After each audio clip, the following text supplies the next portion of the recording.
Žiga Debeljak se vrača v upravo Gorenja. Debeljak je v preteklosti že bil član Gorenjeve uprave za področje financ in ekonomike, ta položaj pa je prevzel po letu 2003. Konec leta 2005 je Debeljak po 2 letih in pol to mesto zapustil, se je s 1. januarjem leta 2006 prevzel mesto predsednika uprave Mercatorja. Z mesta predsednika uprave Mercatorja je nato Debeljak skupaj s celotno upravo odstopil marca 2012. Za odstop se je odločil zaradi nezaupanja med upravo Mercatorja in njegovimi posameznimi večjimi lastniki zaradi drugačnih pogledov na prodajo Mercatorja hrvaškemu Agrokorju. Predlagam, da pogledamo, kaj je takrat povedal Debeljak. V slovenski politiki manjka sposobnih in učinkovitih menedžerjev. Zoran Janković to je, jaz to vem iz osebnih izkušenj, sem bil skoraj 5 let njegov sodelavec in mislim, da so stvari resne. Gospodarstvo je treba obrniti navzgor, on razume gospodarstvo in bo tisto, kar bo začrtal, tudi sigurno izvedel.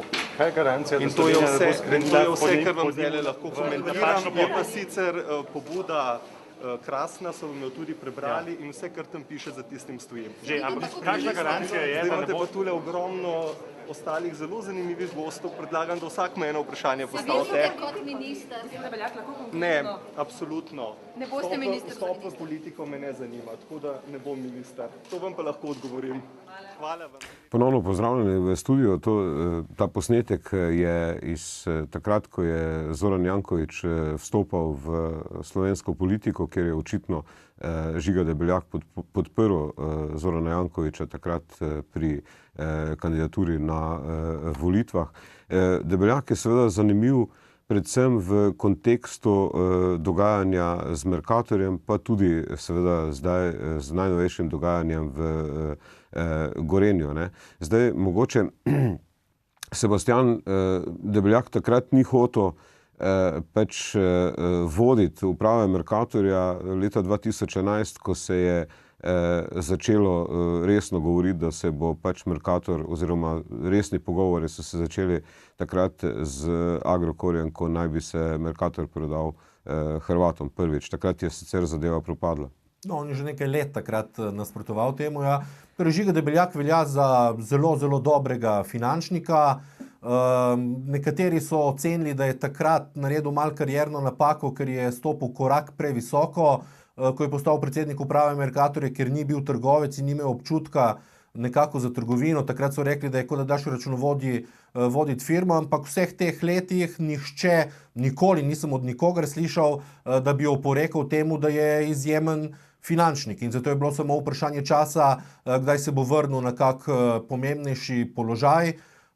Jaz mislim, da ga Gorenje v tem trenutku potrebuje, če je verjeti tudi določenim insajderjem, ki pravijo, da finančno zdravje podjetja ni takšno, kot bi si ga mogoče želeli, in zato mislim, da zna pozitivno doprinesti k delovanju tega podjetja. Zakaj pa misliš, mogoče Peter Groznik, ki je v bistvu tudi eden od pomembnih ljudi, ekonomistov v bistvu slovenski nomenklaturi, se je umaknil kot član uprave Gorenja. On je bil zadolžen za finance. Mogoče veš ozadje tega... Konkretnega ozadja ne poznam, so pa nekatere govorice, da je podjetje dokaj zakreditirano, da ima torej določene finančne težave in mogoče so se enostavno odločili za nek malo drugačen pristop, in Žiga Debeljak kot dober poznavalec podjetja in slovenske gospodarske scene je zagotovo dobrodošel v taki situaciji. Zdaj, Tino, precej se je špekuliralo takrat, da se bo Gorenje prodalo, ampak do te prodaje očitno ni prišlo. Kakšna je pravzaprav rešitev po tvojem koncerna, če držijo te informacije, da je Gorenje precej v bistvu zakreditirano? No, to, da je zakreditirano ali pa da ima težave s financami, bi verjel. In zato me ta poteza kadrovska aktualne vlade, ki je odgovorna za to dejanje, ne prepriča. Ne prepriča pa me iz naslednjega razloga. Žiga Debeljak je čudežni deček, ki je prvo službo po faksu je že bila direktorska služba. Jaz mislim, da se na faksu ne navadiš toliko, da lahko postaneš direktor česarkoli. In od takrat je on pač do danes vedno direktor in menjuje položaje, menjuje stolčke. Jaz verjamem, da se je v tem času nekaj navadil. Tudi verjamem, da je inteligenten. Jaz ne govorim, da je on neumen ali kaj takega, ne? Ampak na tak način je lahko voditi stvari. Vsekakor pa o njegovi kakovosti lahko upravičeno dvomimo, ker je pač njegova kariera zato taka, ker je politično v ta pravi deluje v ta pravi smeri. In če beremo medije, recimo Požar je pisal o tem, da je ravno Debeljak tisti, ki odobrava vsako leto 300 000 evrov zakoncema Volč v Mehiki. Ne? Zato, ker je Gorenje je v težavah tudi zato, ker je molzna krava naše politike, tako kot Luka Koper, tako kot Telekom, zato, da se tja stavi svoje kadre, da se od tam pobira denar in vlaga po svoje, ne, zato, ker je to tako tranzicijsko podjetje. In bojim se, da je tudi zaradi tega, predvsem pa zato, ker so uhajale informacije, da zato Panasonic ni šel do konca in odkupil Gorenja. In to mi je zelo žal, ampak vemo, da aktualna politika levičarska noče, da se podjetja prodajo, zato bi me čudilo, če bi Panasonic kupil Gorenje. Zdaj, govoril si o tem članku Bojana Požarja in o Marku Volču, ki je seveda predsednik nadzornega sveta v Gorenju. Mogoče imaš kakšne informacije, kdo bi recimo lahko prevzel ali pa odkupil Gorenje, če je sploh interes, da se Gorenje proda, glede na to, da Panasonic ima velik delež v Gorenju, pa se ni odločil takrat za to, da bi ta delež povečal. Sebastian, mislim, nekaj se špekulira, da bi lahko Kostić vstopil v to. Videli smo zdaj na jadranski pobudi, smo videli predsednika uprave v družbi Miodraga Kostića in pa še nekaterih drugih pomembnih ljudi z Balkana. No, glede teh špekulacij bo treba, mislim, da še malo počakati. Ne? Gorenje se mora najprej pobrati od tega udarca, da se je Panasonic umaknil. To je udarec tudi za ugled podjetja, tudi v mednarodnih krogih, seveda, če ne drugega, je dovolj že dvom, že vprašanje, zakaj so se Japonci potem, ko so toliko časa vložili in toliko energije in denarja vložili v ta projekt, se na koncu le umaknili. In mislim, da se ne bo zdaj takoj čez noč iskalo neko drugo rešitev, ampak da bo tu nekaj časa nekako započakati. V končni fazi ob vseh težavah, ki jih ima podjetje, še vedno deluje, torej to ni podjetje v krizi, je pa zagotovo podjetje, ki ima izjemen potencial, ki bi lahko še pomembneje napredovalo, sploh z nekim takim velikim partnerjem, kot je bil recimo Panasonic. Ampak mislim, da bo treba tu še nekaj časa počakati, da se situacija malo razčisti. Zdaj, lahko samo en stavek.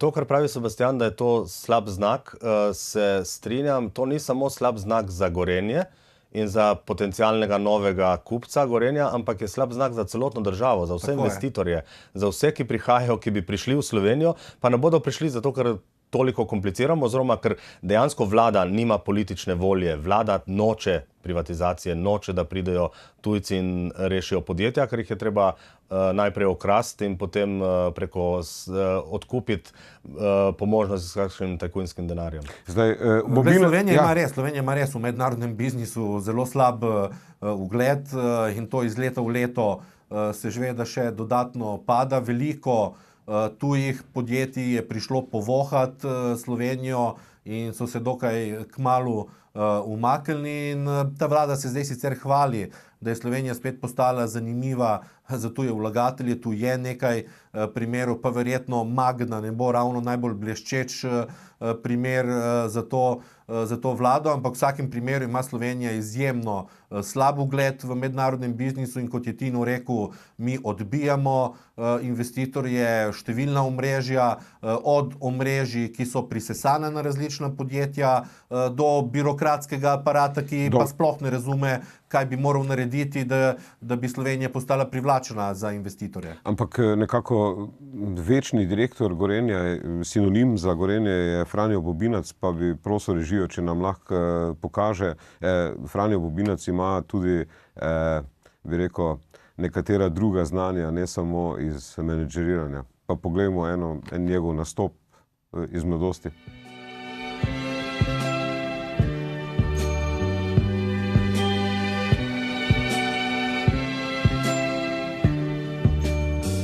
Vsak človek bi rad, da bi dolgo živel, srečo užival, da ne bi trpel. Poet pa je revež, saj vedno... Mogoče, če Sebastian, kam spadata, v bistvu, v kateri krog spada Franjo Bobinac oziroma recimo Žiga Debeljak, ne, oziroma to vodstvo, ki zdaj trenutno vodi Gorenje po tvoji oceni in kakšen je vpliv? Seveda sodijo na levico, tako kot je rekel Tino, ker z tega tiče ni dileme. Večina direktorjev, sploh če želijo ostati dolga leta na svojem položaju, v Sloveniji sodijo v levico, ne? Kar pa ne pomeni nujno zdaj nekih res prepletov dnevnih stikov in sodelovanja, ampak velja tako kot nekako svetovno nazorsko, kot po osebnih prijateljstvih nedvomno sodijo v levico. Zdaj, če pogledamo to dogajanje v Gorenju, tudi v kontekstu dogajanja v Petrolu ali pa v Telekomu, kako ocenjuješ ti dejstvo, da pravzaprav SDH ali pa vlada zdaj prevzema aktivno vlogo v teh podjetjih preko SDH-ja? Jaz sem vesel, da je končno vlada dosti bolj transparentno, mogoče kot do zdaj, posegla. To jaz sem že večkrat rekel, da je tako imenovano umikanje politike iz gospodarstva navadna neumnost. Slovenija ima državno gospodarstvo in če umaknemo tiste, ki smo jih izvolili, da vladajo, seveda zavlada politično podzemlje. Zato mislim, da je dosti bolje, da so neposredno tako Lidija Glavina kot Nada Drobne Popovič v teh nadzornih svetih, ker je zdaj povsem jasno, čigava je odgovornost. Pri nas se je to večkrat nekako zakrivalo, omogočalo zaradi raznih kasov in nekih drugih posrednih komisij, da so se vsi distancirali, da predsednik vlade reče, to je strokovno vprašanje, jaz s tem nič nimam, da lahko predsednica recimo uprave SDH reče, to je stvar nadzornega sveta tistega podjetja, zdaj tega več ne bo mogla reči, ker je ona osebno in njena članica uprave v nadzornih svetih teh pomembnih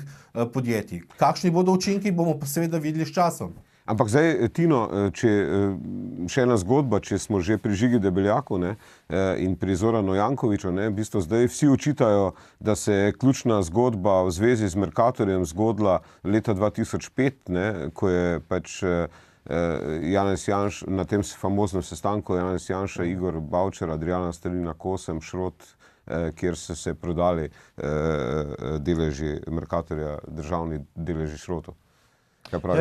Janez Janša je kriv, ne? Janez Janša je kriv tudi za vso to gospodarsko krizo, ki jo imamo danes, zato ker je pač vodil vlado 2004-2008 in je vse, kar je narobe v tej državi, je zaradi tiste njegove vlade. Ne? In tudi v Mercatorju je zaradi ene kadrovske poteze so še danes problemi. Ne? To je neverjetno. Ne? Tako da jaz bi se kar strinjal z našim stalnim komentatorjem Aljošem Pretinačem, da je Janez Janša najmočnejši človek v Sloveniji.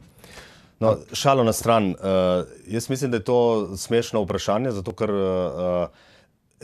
jaz nočem zagovarjati nikogar, ne? Ampak če je Janez Janša naredil par kadrovskih potez, ali so bile dobre ali ne, to je drugo vprašanje, ampak ne moremo mi njegovih kadrovskih potez primerjati z malim morjem drugih. In še iti v zgodovino toliko nazaj, to je smešno. Poleg tega pa s tisto kadrovsko potezo kaj je naredil Janez Janša? Hotel je dobiti vpliv na delu. Zakaj? Zato, da bo delo postalo bolj pluralno. Tako da Delo je politični časopis, strankarsko opredeljen oziroma svetovno-nadzorsko popolnoma lev in odloča deloma tudi o volitvah. In potem, ko pride predsednik vlade in državno podjetje v državnem podjetju nekaj zamenja, da bo s tem posledično dosegel pluralen medij, je zdaj kriv za vse težave Mercatorja od leta 2005 naprej. Dobro, jaz predlagam, seveda, zgodovina je daljša v Sloveniji, del zgodovine je povezan tudi z LDS-om, ki se pravzaprav ponovno pobira, dobil je novo vodstvo Anjo Fabjani po oglasih.